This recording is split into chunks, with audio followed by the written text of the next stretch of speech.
video 2, we're going to be showing you how to make a tincture. If you haven't seen video 1, my friend Summer Bock and I are talking about the benefits about tinctures, but also the history of tinctures.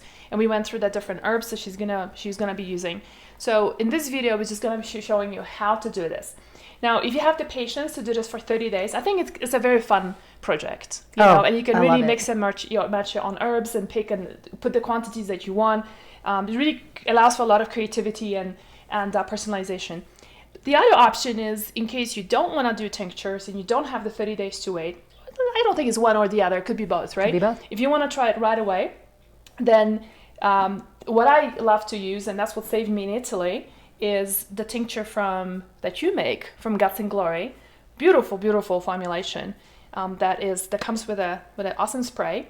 And you spray that under. Would you spray it under your tongue or just? I recommend just spraying it into your mouth, and you can spray it 3 times, 1 time, 10 times. It doesn't really matter. The point is to just get that flavor going. And you know, I have them in my purse. I have them in, my car, everywhere. This is a great format for a purse as well, right? Like whenever you're going for dinner. Awesome. So let's get started. Show us how to do this. So first off, let's make the strong, like digestive fire stimulating tincture, okay? Yep. So a tincture is a way to extract the herbs from the actual herb material, so we can just have an easy to take liquid form that you can bring with you anywhere, and it's gonna last preserved for a really long time. Let's just start with the orange peel. So when we make a tincture, we do simply a 1:5 ratio, ounces to ounces. We'll make it really simple for you. So I have a scale here, and we're gonna weigh out, we're gonna do 1.5 ounces of the herbal material, all right? So multiply that times 5, and that's how many ounces of the vodka that we're gonna use. We've got some sweet Polish vodka. Yeah, I can't wait. That's a top shelf Polish vodka. Heck yeah, this is gonna be fun. All right, let's measure out. Do you out. need a spoon for this or no? I was just gonna measure out, okay, a 1/2 ounce for each of these. Okay. I'm just gonna do a split. Nice. Got a little too much. Damn, you're a perfectionist. I'll be like, no, just extra. I would love some extra orange, actually, because I love that orange. It adds that sweetness to it. Really balances out the bitterness. So we'll put the orange in, and then let's put the dandelion root. Yep. Also 1/2 ounce? 1/2 ounce. Okay. So while you're doing this, can I ask you questions? Please do. So we're using vodka, right? What about if somebody's a former alcoholic or, just doesn't want to do alcohol or is doing a candida protocol at this point? What do you recommend then? What is the alternative? Well, I will say this. It's a very small amount of alcohol. If you're sensitive and you don't want to take it for any reason, I totally understand. I actually make some lozenges as well that don't have any alcohol. And you could use glycerin or you could use apple cider vinegar as an alternative solvent.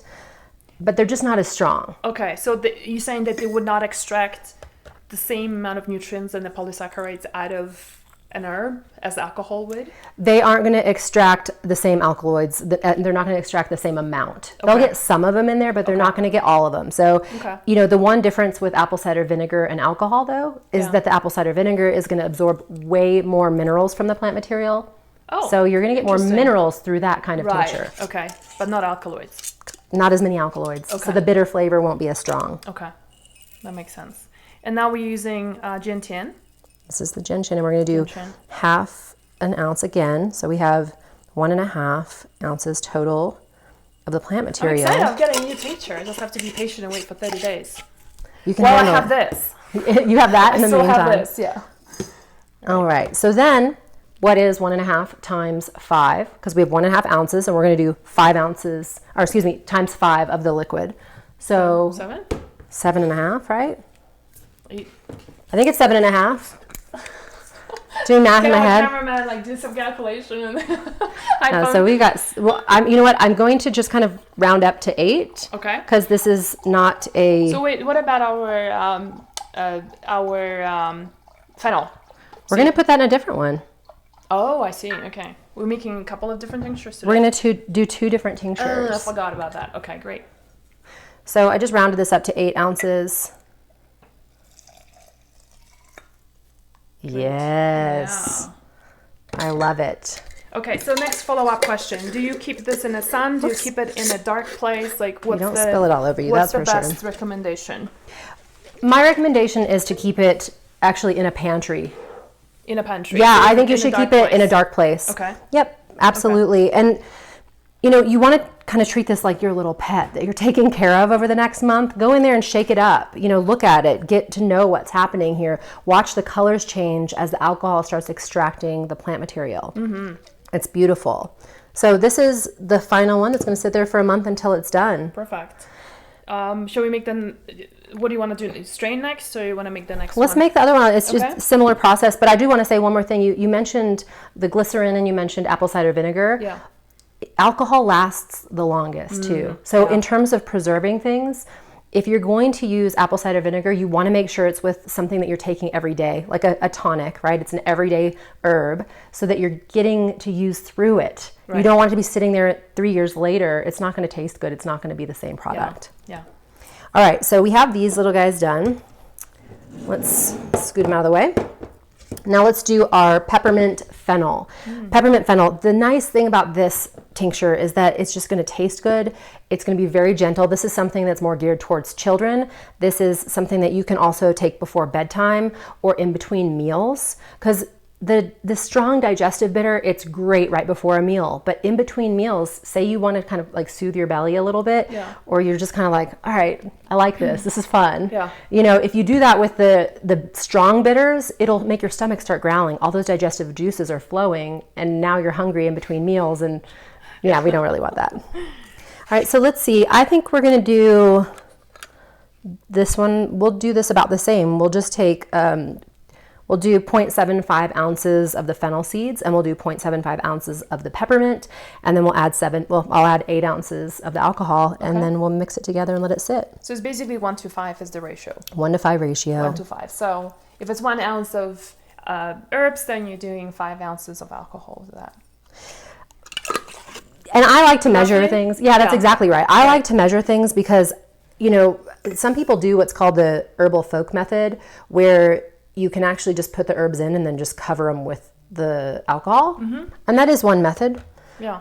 I just am really into being able to replicate flavors. Right. Okay. You know, I want it Yeah. to taste the same every time. I want to know what I'm getting. Yeah. So I always measure. Even when I'm experimenting, I measure so I can see how to, like, what if I came across like the best tasting thing ever? Right. I've right. learned the hard way. Yes. Let's just put it that way. Some flavors have been made and they will never be made again because we don't know what was in them. I'm gonna have to do a couple of these. Peppermint is a little bit lightweight, so it takes just a little bit more here.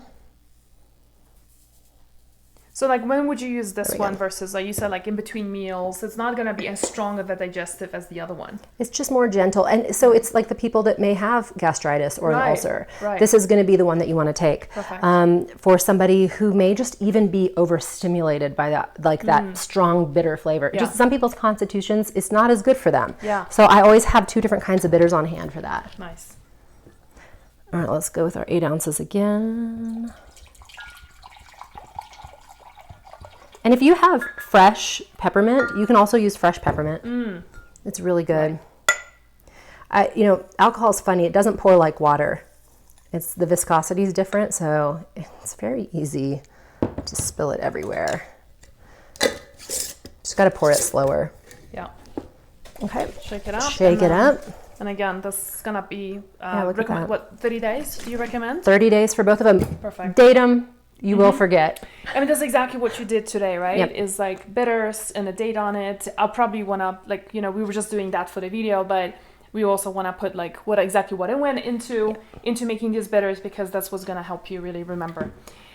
So this is a bitter that's been in my cabinet for the past month. That's right. And, didn't market very well.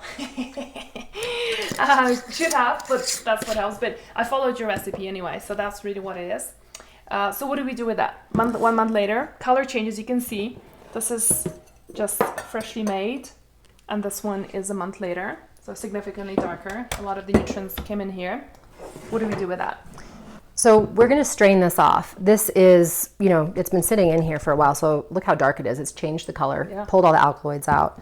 We're going to use this handy dandy strainer. Yes. I mean, how cool is a strainer and funnel in one? Right. So that's exciting. You can also use muslin cloth. Yeah. You can use cheesecloth. You can get like a sieve and put that in there with a piece of cloth lining it if you want. You really can use like a hand towel or a napkin, but Right. I'm going to, really prefer something like muslin cloth just because of the ability to strain out any additional plant material. Yeah. So this is pretty simple. We're just going to try not to make a giant mess, which I'm prone to. All right. And so remember, it's alcohol. It doesn't pour like water. But I want to do faster. There we go. It will. Yeah. Sometimes it depends on the container you're using. Yeah. It's like faster or slower. Oops, sorry. Perfect. So there's all of the excess plant material. Yeah. These are all roots, so squeezing it out isn't going to make a massive difference. When you get to squeezing out the one with peppermint, though, you really probably do want to get a little piece of cloth or something so you can squeeze it out. Yeah. So now let's pour it into the tincture bottle. Yeah. So does it have to be dark? Does it have to be amber? I prefer it. Longer lasting? I think it lasts longer. Yeah. It's going to prevent oxidation, so the sun isn't going to destroy or break down any of the components that are in this tincture. Nice. This is the cutest. I love, like herbalists, we're obsessed with little funnels and little jars. It's the best. This is the cutest funnel ever, Magdalena. I am so happy I had one at home that pleases you. It does. Little tiny funnels, they really do it for me.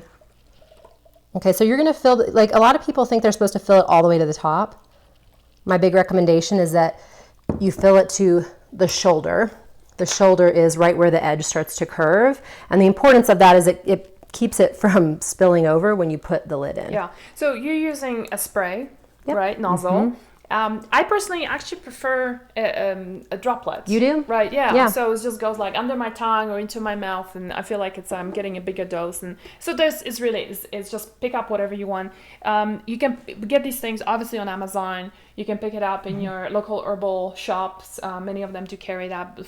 That's what people do, right? DIY everything. Exactly. Okay. Well, that's how I started. And I will say the reason I prefer the spray bottle is because when I'm at a restaurant and I'm wanting to take my bitters, I like kind of being discreet. I'm just like, and then I have to show off. You do. This is the difference, isn't it? You're like, everybody asks me what I'm taking. Yeah, no, but they do. Ah. They do. And people go like, "Oh, why do you do that?" And I'm like, "Well, let me." And then That's awesome. And then you pass it around. Mm-hmm. Yeah. But you know what? Really, like, just on a final note of the benefits that we didn't talk about that earlier, and I just remembered, is that the amazing thing about that is that when your juices are stimulated, there's so much more material to break down the food with, right? Right. And you're extracting a lot more nutrients from the food that you're eating. So when you're going for a really nice dinner, even if it's a little bit heavier, right? It really helps you with digestion so much better. You're extracting so many more nutrients. And needless to say, full hormonal balance is just so important, right? I mean, all your hormones, all your glands need nutrients to produce these hormones. And obviously, we all need to function. We rely so much on supplements, right? Where to get the most out of the food you're eating, this is one way to really amplify that process. Well, I take that one step further, which I find fascinating, is that in order to balance your hormones, many of your hormones have to go through, be detoxified through the liver or conjugated in some way. And then you actually poop them out. So taking a bitters before a meal is actually going to help with that because you are preventing things from recirculating, and one of the reasons that estrogen recirculates in the body, am I getting too nerdy? Is this okay? Can we go here? No, I mean, that's what I talk about to my audience all the time. So this is good. Yeah. One of the reasons that estrogen recirculates in the body is it recirculates through the liver because of something called beta-glucuronidase, which is produced by certain bacteria in the microbiome. So you have all these bacteria living in there and they're impeding your ability to break down estrogen all the way. Right. But if you're helping to move things through and balance the microbiome through using bitters daily, you're actually going to be pooping out your estrogen more easily and preventing estrogen dominance and balancing out your hormones in general. Yeah. So, I mean, I think that's beautiful. And so take this step even further. Yeah, girl, let's do it. This is a really great way of preventing and getting bowel movement going, right? Yes. So again, you not only use the more digestible the food is, or the more digested the food is, right? The easier it is for the bowels to move. And so bitters are just a fantastic way. And anyone who is, I always say that a constipated person does not experience good hormonal balance, period. It's just impossible, right? Not only is it toxic, everything re-enters, but like you said, estrogen but also testosterone, everything re-enters the body one more time. So just a really, I mean, there's so many incredible benefits. So again, either try this or, you know, do this for a month. You just give yourself a month to create that tincture, which is, I think, such a fun project to do. In the meantime, if you want to get something right away, here's my recommendation. This is what's in my purse, Guts and Glory from Summer Bock. A wonderful bitter that saved me many times before and after dinner. So thank you for that. Thank you for being here in my beautiful house. And we were here for, well, you were here for an event, and we just decided to get together and make this video on a Monday morning. It's my pleasure. This was so fun to do. I love hanging out with people and playing herbs. All right, you guys.